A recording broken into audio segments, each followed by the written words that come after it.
We have a wonderful, wonderful panel here, and I think that the discussion is going to be a continuation of what we had before. I think the title is a little bit not misleading, but could be more correct. I would say the complexity and paradoxes of military security and not defense. We are not, I mean, maybe some of us, but I'm not a defense specialist, neither Lika, and I don't know, maybe Sean is, I don't know.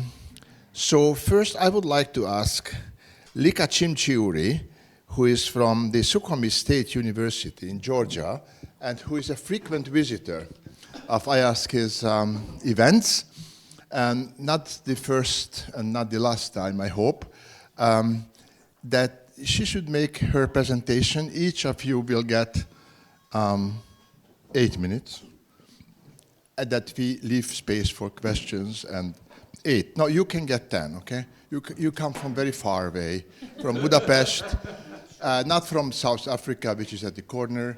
But I don't give you my few slides, but just to those who, those of you who have never seen this 9 dots puzzle, or those who forgot about the genius message of it, is it has become our logo.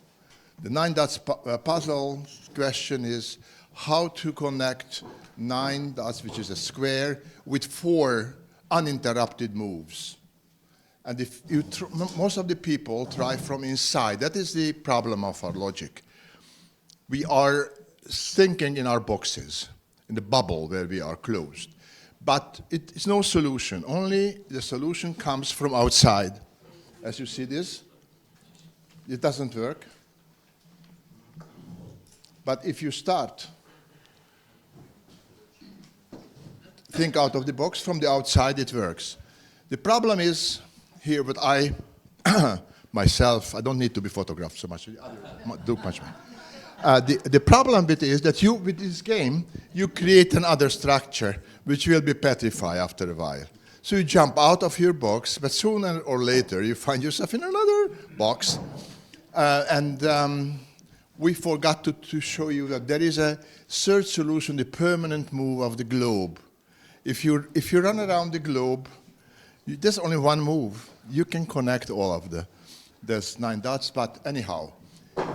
The idea is that people came here together 10, 12 years ago who all believed, be they social scientists or evolutionary biologists or ex-politicians, diplomats, or whoever, literary critic, that we need to jump out from our box. And at the end of the session, I will give you a few more general theoretical considerations about it. But first, Lika, the word is yours. Hello, everyone. First, I would like to thank the organizers for having me here today. It's an honor for me. And without further ado, I will just start my presentation so that I can win time.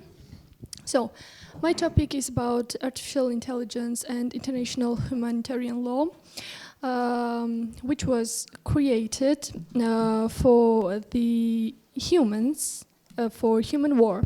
But in today's reality, there's an AI with AI systems and AI weapon systems that are used in war.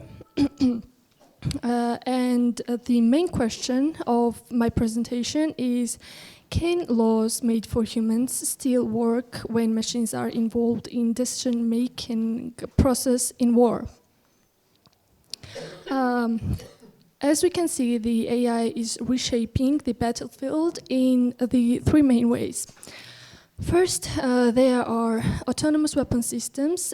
These include drones and loitering munitions that analyze sector data and automatically label individuals as potential targets. These systems don't see people. They detect patterns, shapes, movements, and heat signals. A very good example for this is the Turkish-made Kurgu-2 drones, reportedly used in 2020 here in Libya, which may have operated with limited human control, and this raises a serious question. If machines select and attack people autonomously, who is legally responsible? Second, there are decision support systems. They don't fire weapons themselves, but they give commanders advice on who to target. For example, in Gaza, 2 systems called Lavender and Where Steady were used. Lavender gave a risk score for each suspected militant, and Where Steady tracked people's movements. And commanders just approved the action, but when the system created thousands of names very quickly, the humans may just click the approve without fully understanding why, and this might give the commanders the illusion of control. And third is the AI systems, which are used in cognitive and cyber operations. This includes deepfakes, automated propaganda, and AI-generated misinformation campaigns targeting civilians directly. In these cases, the battlefield is not physical territory, but how people see the reality. For example, during the Ukraine war, when it was in the beginning, AI-generated deepfake videos falsely showed that President Zelensky was calling on troops to surrender, and this is a very good demonstration how AI can destabilize societies without firing a single bullet. Now I would like to mention the blind spots. IHL, of course, still continues to apply all armed conflicts, but AI also creates what I call widening gaps. In simple terms, the law exists, but the gap between legal rules and technological reality is growing. In IHL, the first core principle is the principle of distinction, which requires parties to distinguish between civilians and combatants. This is not just about recognizing images, it requires understanding of intent, surrender, fear, coercion, and AI only can recognize patterns and not human context. For example, if a farmer carries a shovel that looks like a rifle to a low-resolution sensor, the system may classify him as a combatant. Machines cannot interpret surrender, gestures, or panic. They have been drone strikes in several conflicts where civilians were manifested, and I mentioned recently the Turkish Kurgu drones, which eliminated civilians instead of military threat. And second principle is proportionality, which requires balancing military advantage against expected civilian harm, which is a moral and legal judgment, of course, and AI is only great at calculating numbers, how big the blast can be, and how many buildings will fall. However, AI cannot understand the value of human life, the importance of showing mercy, and, of course, the long-term pain a community feels after a disaster. And last but not least is the third principle of humanity. Humanitarian law is based on empathy, moral thinking, and hesitations, which machines don't feel any. And it is important, and that's why it is important that we don't let machines make life and death decisions. Next, we have the accountability gap. So who goes in jail? In international criminal law, under the Rome Statute, we have individual criminal responsibility and intent. called mens rea under the Article 25 of Rome Statute, which clearly states that the court can prosecute natural persons, humans, for crimes they commit knowingly and intentionally. But when the AI is being involved, responsibility divides into parts. The programmer might say, I didn't intend this specific death. The commander may argue, I relied on the algorithm.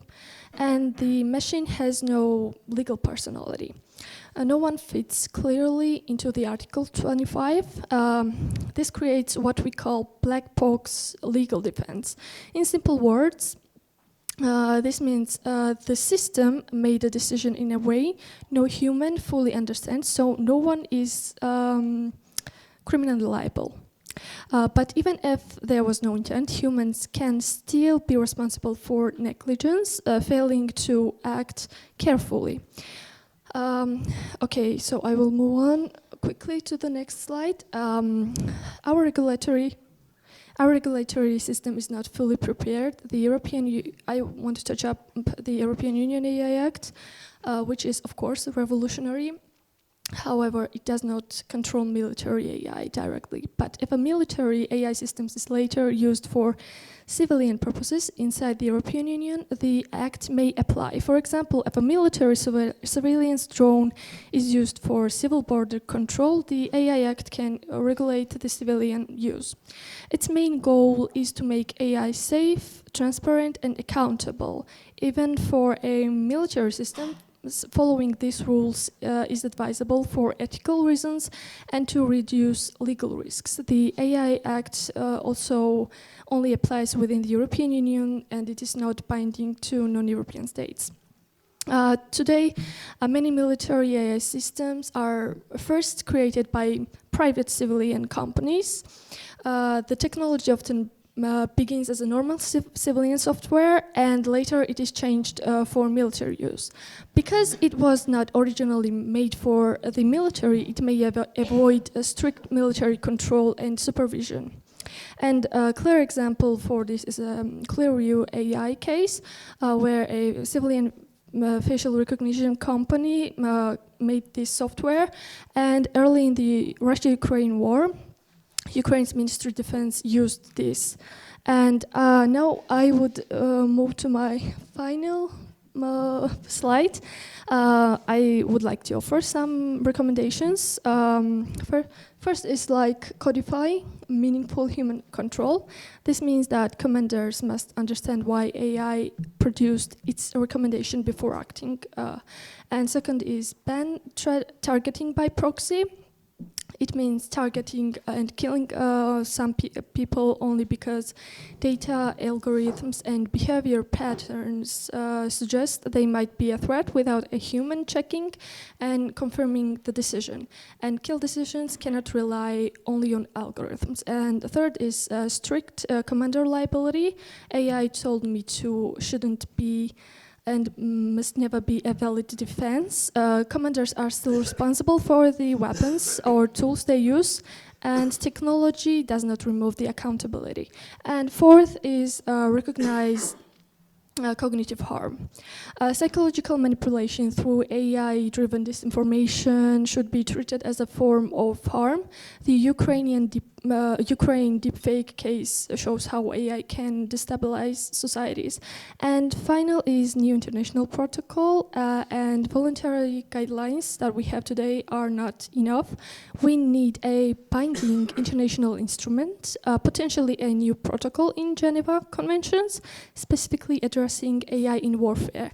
And my final words will be that technology is moving faster than law, unfortunately, and AI shouldn't take away human responsibility. Thank you. Lovely. Thank you very much. Incredibly thought-provoking, plus recommendations, prima primissima. So our next speaker is again a frequent visitor and a very good friend of iASK, is Luka Tomažič, who is the vice rector of Alma Mater Europaea in a nearby city, a fellow city assembly of Maribor. And Luka also, Luka and Lika are both involved in different kinds of peace initiatives. We come back at the end of the panel to it. Okay. Luka. Thank you, Professor Miszlivetz. Thank you, Ferenc, for the invitation. Dear colleagues, it's good to be back in ECOSOC.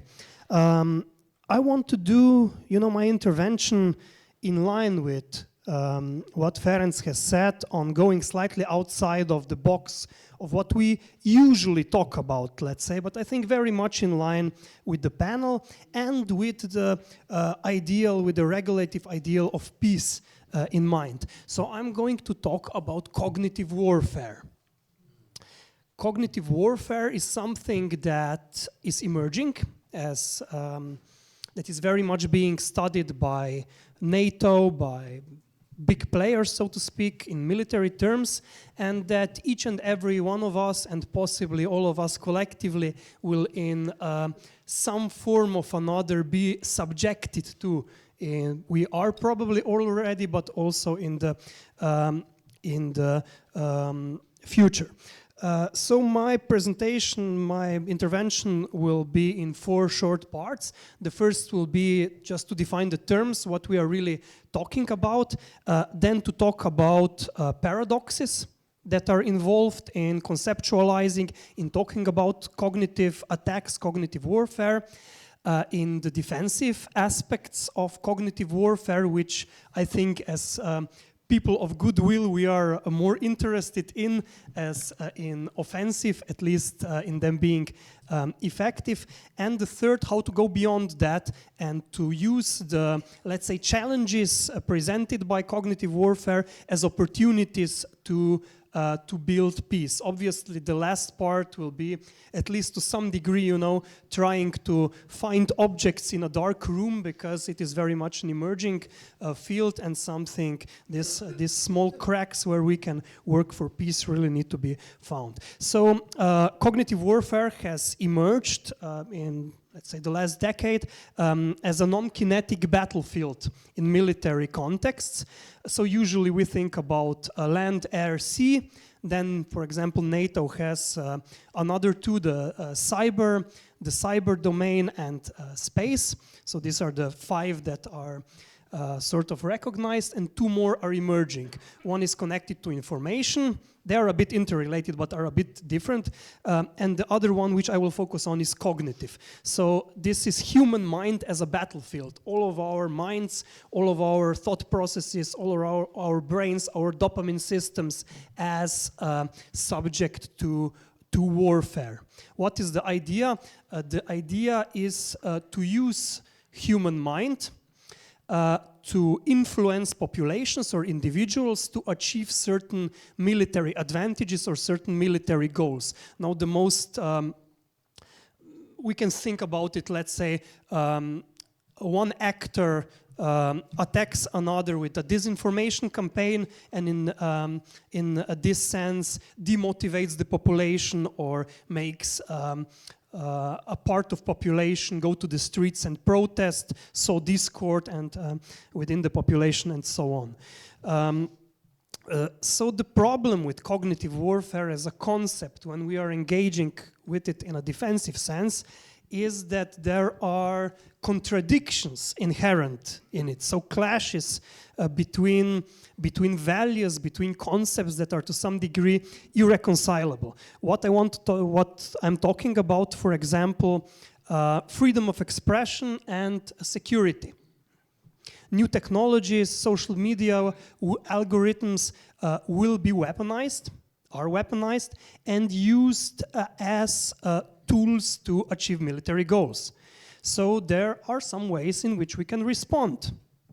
And as the state responds to this, it will influence freedom of expression, it will influence data privacy, and so on. So this new cognitive domain as a battlefield, one clashes between freedom of expression and security imperatives as soon as the state wants to defend. Then another one that is connected is individual autonomy and collective resilience.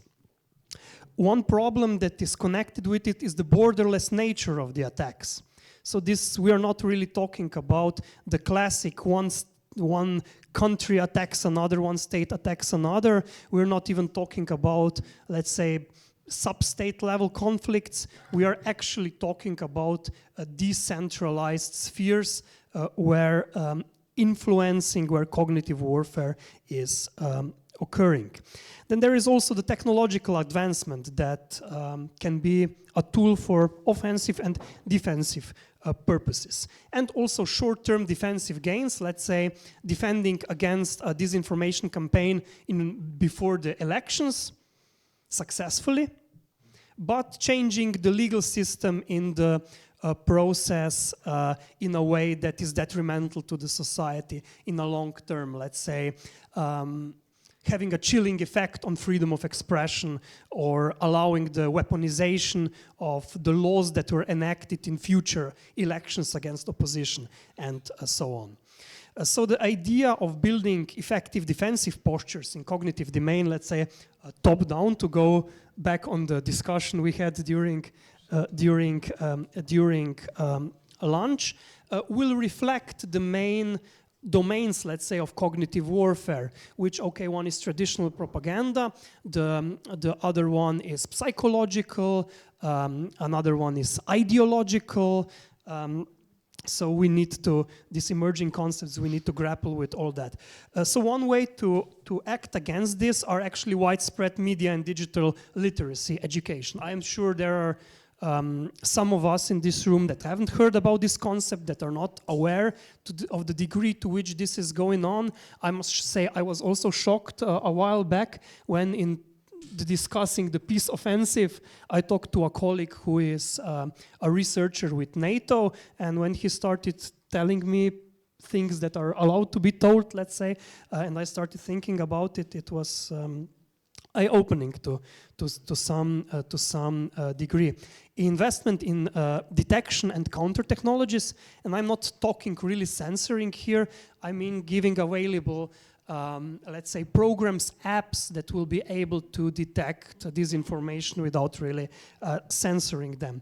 Obviously balanced national and supranational regulatory frameworks, where our current times in which we are in, where we really don't know if we are in a semi-unipolar world or if we are in a multipolar world, or where are we exactly moving. This cooperation is degrading, and it is even more difficult, and in relation to cognitive warfare, to cognitive attacks, it would be very much useful if we would be in a different, let's say, historical circumstance where we would be able to better foster cooperation, to minimize negative impacts of that to the benefit of, let's say, the whole different societies and more broadly globally. Cognitive resilience training for military and civilian populations, and obviously international alliances. So this brings me to my final point, to not overstep my time. We talked about two things. Cognitive warfare is going on. Some actors are using it offensively. European Union, let's say countries that usually try to act more peacefully, will adopt top-down defensive measures that will also have, because of these inherent tensions, some degree of negative effects, let's say, on freedoms or human rights within the countries. Is there maybe a third way that is more bottom-up, that each individual can play a role in, that civil society, NGOs, academia, cultural sphere can actually step into to aid the efforts in combating cognitive warfare, offensive cognitive warfare, and so to lessen the effects of it, and that less measures top-down are then actually needed. So this is, to some degree, I have to say, to emphasize again, this is grasping in the dark, this is to some degree utopian, and because we don't really know where we are at the moment, but still I want to bring this up as a topic, to put it on the agenda. One thing is obviously, the dialogue between academics, between different different societal spheres, so that people and the population at large are made aware of it, that new solutions are thought of, that new responses that do not necessitate curtailing human rights can be thought of, and the more people deal with it and know about it in these peace-building terms, the more can be done positively in that degree. Building trust to verifiable information ecosystems, obviously this carries with it the risk of fragmentation, but still, if we know that a space, let's say online, is relatively disinformation, and that's another problem, how to define it, but still this malicious cognitive warfare driven disinformation free, this could be useful. Repurposing technology for positive cognitive influence, so using algorithms to actually not only facilitate this, spread disinformation and so on, but actually to counter it. And shifting also to individual resilience. One thing are the trainings, the other is also basically what is being done through, let's say, at least the propaganda part of it. The dopamine systems are being hijacked in a similar manner to, let's say, casinos and so on, where we see repetitive content that drives our emotions, and this then drives polarization. So one successful thing in psychological studies that has been done against it is actually orienting oneself towards the numinous, towards, this can be for many people productive, let's say, not divisive, religion, and also other meaningful activities that draw people away from these bubbles, from these narratives through which cognitive warfare is performed. And of course, shifting to proactive peace building through these forums. So, not many solutions, but we turn to the practical solutions and the practical aspects for the second round, okay? Perfect.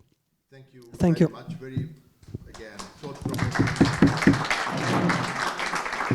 Doesn't make us very cheerful, but now let me introduce you our next speaker.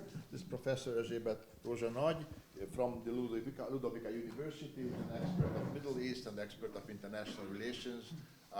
The floor is yours. Thank you very much. More practical, I would go to more practical. Please. I am sorry, but at my age, cyber, AI, cognitive, I listen to it very, very much, and I learn a lot from my younger colleagues, but this is not my field, so I would like to go for more practical. Yeah, I would like to translate. Please don't apologize. We are very proud. Frankly speaking, I would thank you so much for the invitation as well. First time ever for me in ECOSOC, so it's a great occasion. Mashallah, inshallah, you know. Okay, so you gave the title Fear, Uncertainty, Technology and Causes of War, and I started to think of Iran. Because in these past few weeks, I have been talking a lot about Iran. And then I said, okay, why don't we start at trying to explain what is the basis of the Iranian decision-making? What is the strategic calculation by the Iranian regime? We explain it many times why the US is doing this, or Germany, or Hungary, or whoever, but we usually tell, well, the Iranians. Yeah, but why? And this is the reason. So first of all, and I will show you a few maps. I have just 2 slides, but several maps. First of all, we have to realize that at least ever since the 2001 Afghanistan war, 2003 Iraq war, Iran has been surrounded by US troops and foreign troops. Now this is today's picture, much less than it used to be at the beginning of the century, right? It is surrounded by military troops of a state, #1 military power globally, who has time and again said, I want regime change in Iran. Would the Iranians believe it or not? Well, in their eastern neighborhood in Afghanistan, the US wanted regime change, so they did it.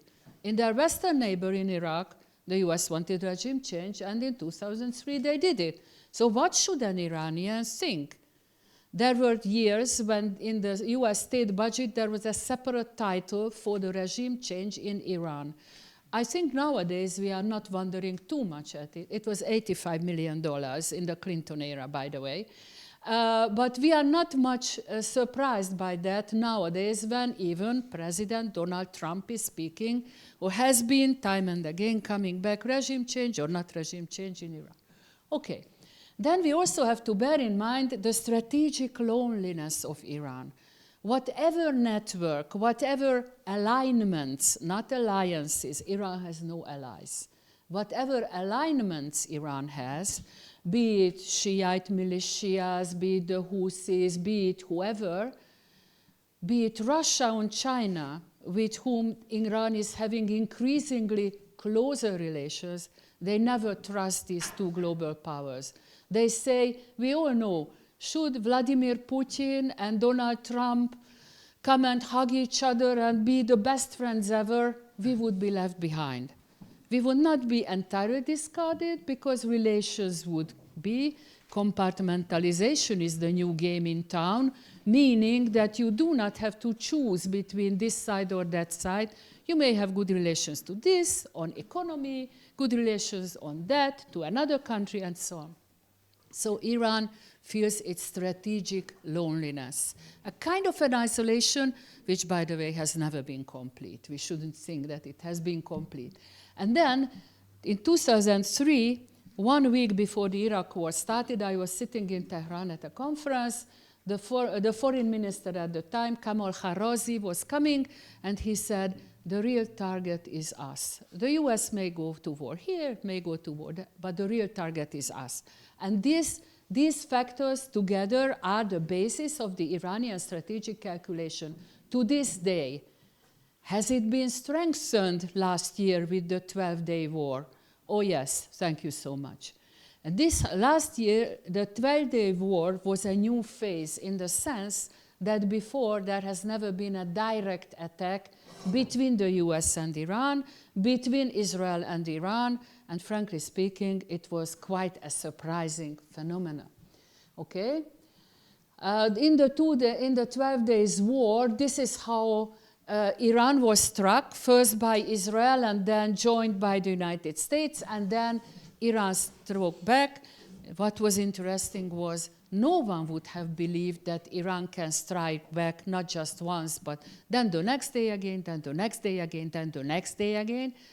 And in spite of the fact that only a few missiles went through the Israeli defense, some missile would hit target.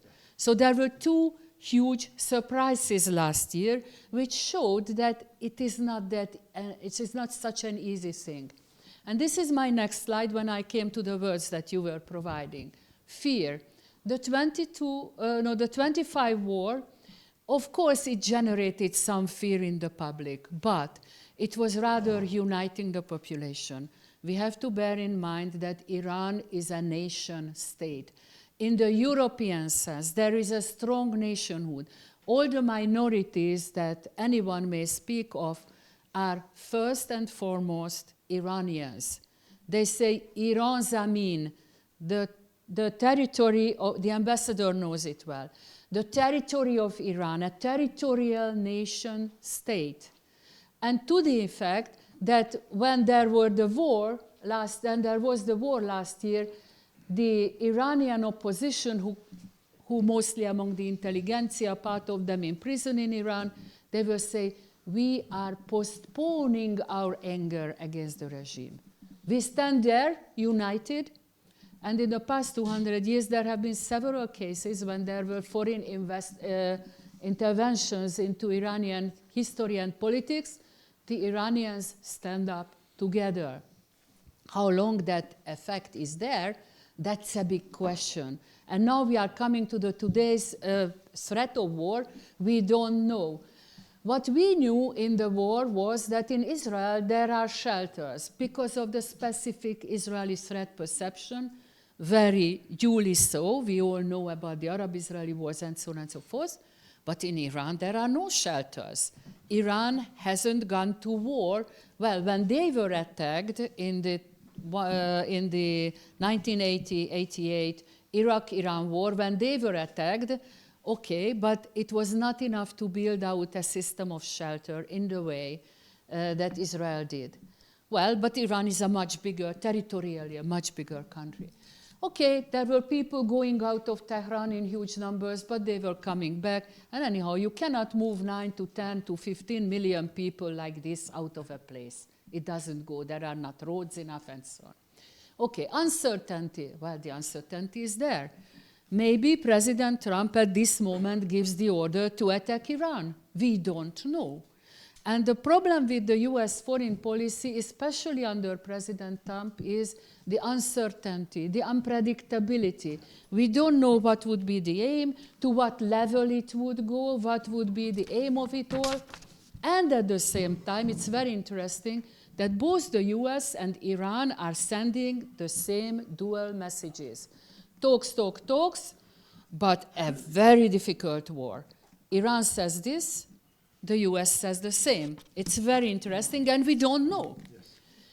The causes of war, demonstrations, well, we all know in December 28th, huge demonstrations, not the first ones. Huge ones have been already there, at least ever since 2009, but for different reasons. Then it was, where is my vote? Then at some other point it was, I am thirsty. Environment. Then the women's issue, everyone knows it's a women's issue, not only, several other issues together.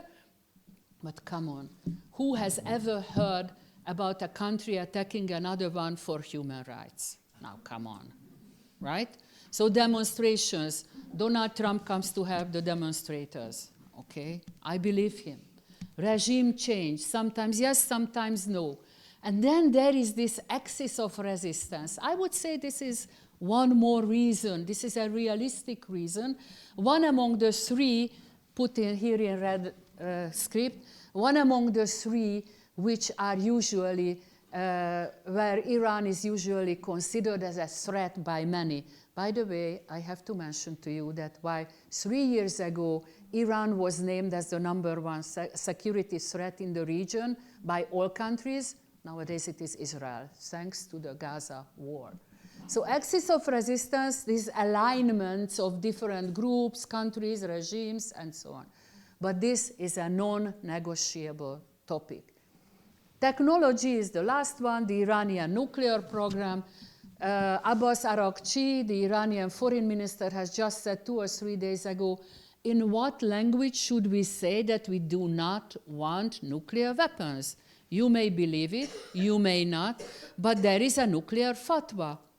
As the Austrian Diplomatic Academy's director was just saying, it's narratives. You have to know the other culture. You have to understand what it means. For us, what does it mean? I mean, if the Pope gives a ruling, fine, I trust him very much. I am a Protestant, but I still respect him. But then, that's it. By the way, in Shiite Islam, if there is a fatwa, that is rather inconvenient. For most of the societies, it is holding. Okay. By the way, it was President Trump who withdrew the United States from the nuclear deal, which was operating and working. That's a long story, another lecture. And the missile program, and just a few maps to show it. There is no international multilateral treaty on ballistic missiles. That's the problem. The other problem is that practically everyone has missiles in the neighborhood, either their own or by the United States or deployed by the United States and so on. The Iranians have their own capability, and with these two ones, I am really curious if the United States will go for a Saudi peaceful civilian nuclear program when Mohammed bin Salman has said several times that if Iran has nuclear weapons, we will have them too. And there is the question if he can be trusted over this issue. Will the international community and personally President Trump allow the Saudis to have a nuclear program when they want to withdraw it from Iran, right? By the way, under the NPT, Article 4, free access to the civilian use of nuclear technology. Now, this is the axis of resistance map. I just want to show the maps. The Iranian nuclear program is dispersed all around the country. You cannot attack one like you cannot take the supreme leader out. The system is a hierarchical ever since ancient times, Darius and Xerxes. It was 3 hierarchical systems, even at the time. Nowadays 2. You cannot get out Maduro and then that's it. All the systems are around, and there is also people stepping in. The same with the nuclear program. And here is the last slide with the Iranian and Israeli missile capabilities so that you see how far they can go. The Iranians have a self-imposed range of 2,000 kilometers. Fine, they can reach Israel. Look, the Jericho 3 has 4,800. And, of course, this is the capability, and we shall see how it will go further. I'm sorry that I have such a short time. Each in one would deserve a lecture. I'm very sorry. This time was enough to depress us as much as possible. But thank you very much for this very, very, very detailed lecture. And now His Excellency Ambassador, former Ambassador of Iran. That was so long ago, it doesn't count You anymore. don't remember anything, okay. Sean, yeah, we are in time, so we have time to questions and answers, and I have some questions to you, so go on. The remarkable thing about everything that's been said is it actually addresses every element of the title. So let's try and understand the implications of what's been said. The first discussion was about the applicability of international humanitarian law to advanced technologies in the context of the destruction of human life. The second part of the discussion was the gray area between kinetic violence and the ability to exercise outcomes on a hostile population by utilizing digitally enabled disinformation. And the third discussion was about the reciprocal fear, mistrust, and distrust based on historical circumstances that informs highly destructive behavior by a range of actors both in a region, the Levant and the Gulf, and out of that region vis-a-vis the United States. So you've actually heard more or less everything that we can say around this topic. Now let's try and pull it together in some sort of coherent way. Why do humans do what humans do? Every one of you, every one of us. Even Ferenc, who's left, because he didn't want to hear this, I'm joking. Every one of us is driven preeminently by 3 neurochemical systems. That's why we've survived as a species. Otherwise, we would be extinct. The first is fear. How is fear driven? By the amygdala, which releases into the system adrenaline and cortisol. Fight or flight. If you didn't have that, we wouldn't be here. But understand what happens in the context of what you've just heard about Iran, Israel, and even the United States because of the way in which it has chosen to perceive those particular threats in that particular context. That fear reaction, that amygdala trigger, that flood of adrenaline into the system, that shock of cortisol, produces entirely irrational behaviors. Irrational in the considered sense of the term. Perfectly rational if it's related to the survival of an individual in the context of the species. The second thing that we're driven by has been mentioned several times, the dopamine system. What is the dopamine system really about? It's about want. And what are the 2 fundamental components of want? Lust, which is how we survive as a species through procreation, and greed. The squirrel accumulates nuts before the winter. It's no different to what happens to the ultra-wealthy in terms of creating more billions than they could conceivably consume in the course of their lifetimes. So those two factors, the amygdala and the adrenaline and cortisol function and the dopamine function, drive most of human behavior.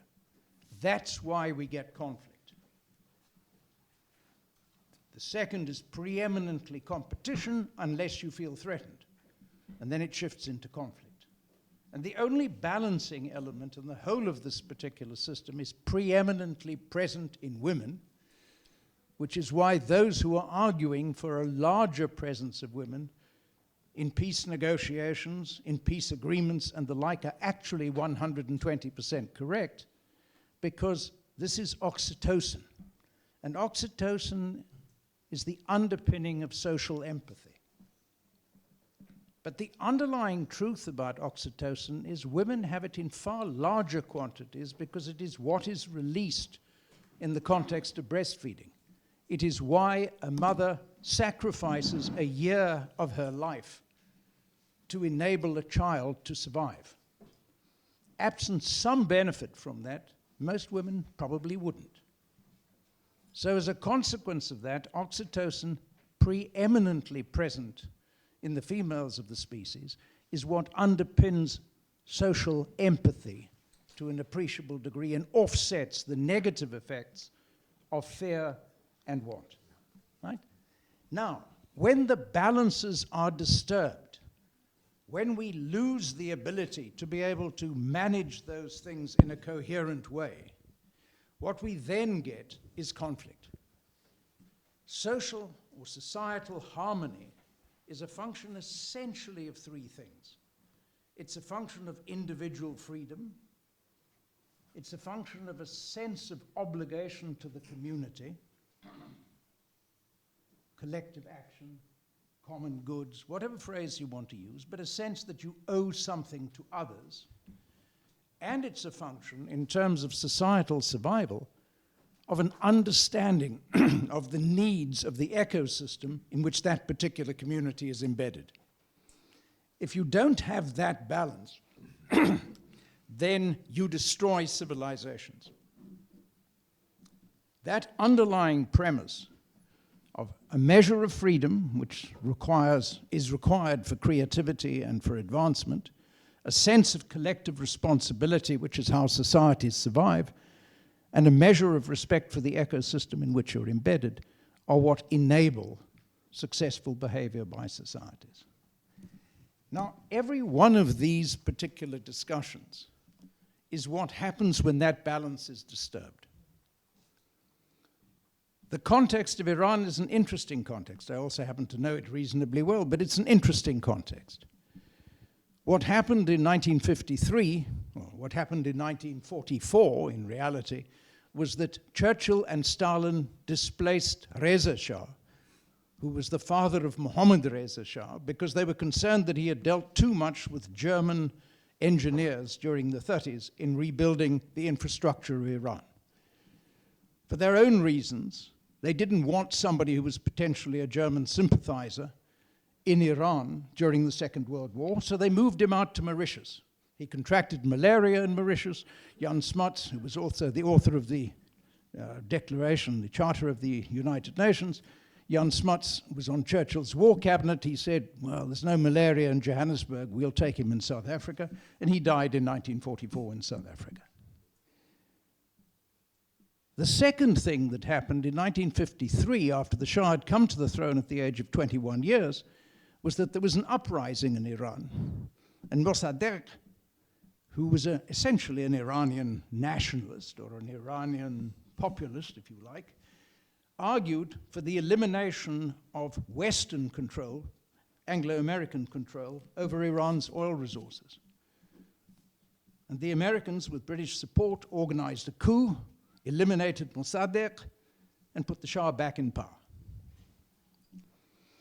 By 1978, after the Shah had been diagnosed with lymphatic cancer in 1974, his French doctors didn't tell the rest of us, so we were all caught flat-footed by it. But in 1978,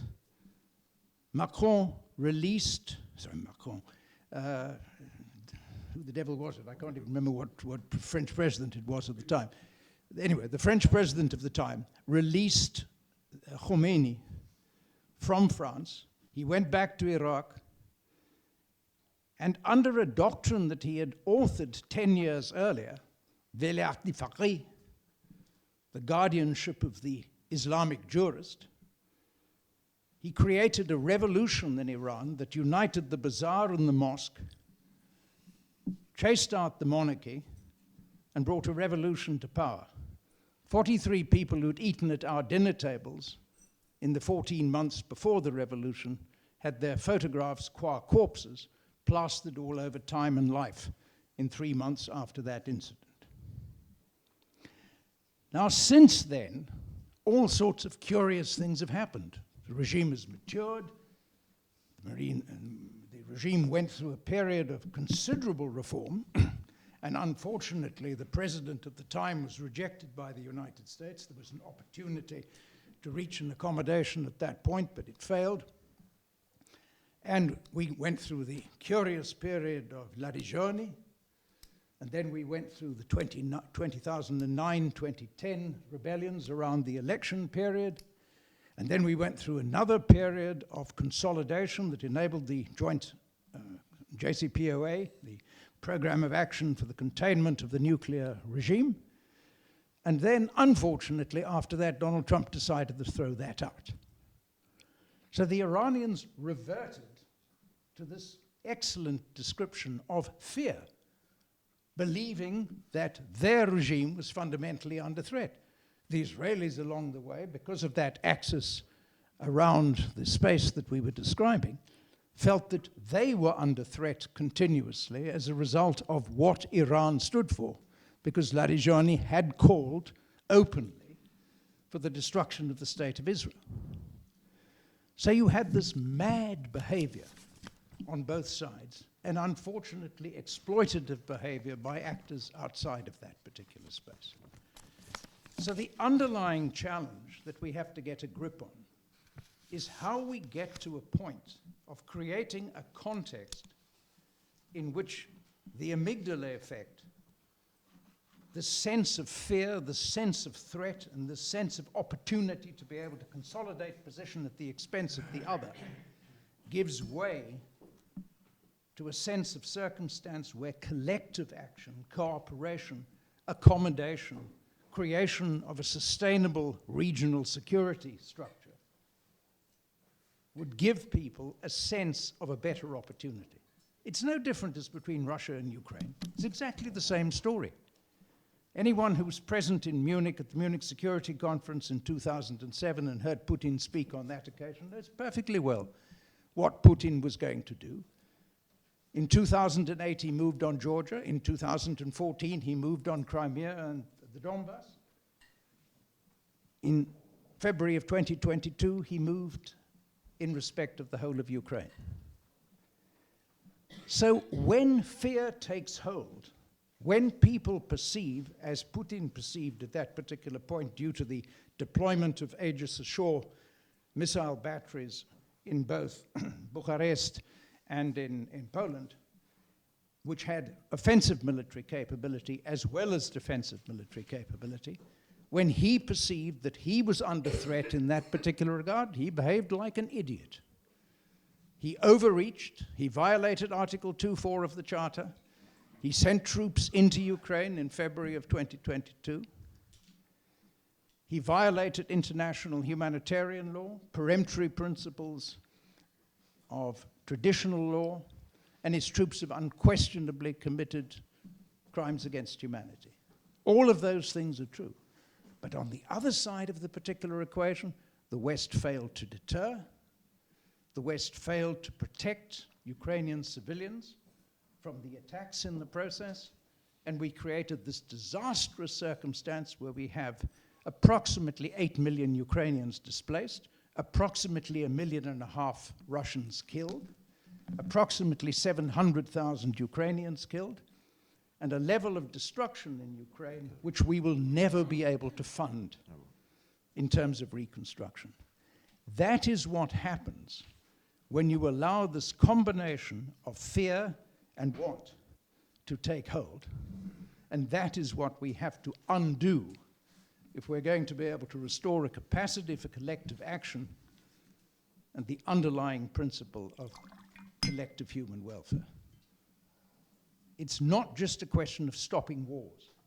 It's not just a question of persuading people that there's a better way. It's a question of creating the circumstances that predispose towards collaborative action in a collective function, rather than causing people to feel under threat that they have to protect their own circumstances. And on whatever scale you see this, whether you see this on the scale of individuals, whether you see this on the scale of small communities, or whether you see it on the scale of interstate warfare, these are the fundamental challenges that we face, and the technological changes that we are now moving into simply exacerbate that problem because we don't have the instruments to deal with it. Thank you so much. And,